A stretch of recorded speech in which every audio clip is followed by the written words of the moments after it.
Happening in our community this morning. It's free fishing weekend in Wisconsin. Saturday and Sunday, people have a chance to enjoy the winter activity without a license. Local 5's Faith Alford is live in Howard with more details on this. Good morning, Faith.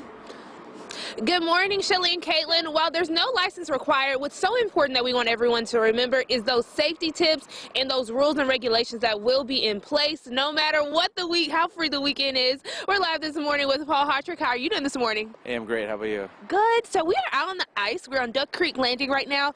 So, Paul, my question is, how do we know how deep the ice is and how secure it is? Like I said earlier, so best part is to talk to your local bait dealers, sport shops to check with the ice conditions. But if you're not sure, a good tool or tactic is to bring out a spud bar, which we have here. Okay. You take a couple swings or jabs with the spud bar. You should be able to figure out some good ice depth. Okay. If you don't break through in a couple jabs like that, ice should be pretty good for you to walk on. Okay. Just remember though, no ice is safe ice, so you got to be careful out there. And rivers, streams, that ice may be more unsafe than, say, a lake because of the currents underneath. Yes, and that's something I had a question, because people not only walk on this ice, some people drive on it, they play shanties on it. So how do we know which ice is which, I guess, how deep something is?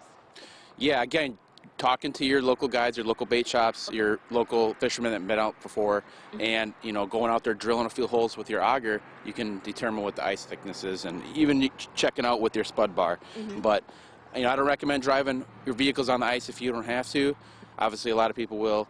But, lakes usually have a little thicker ice than the streams or the rivers or even the bay.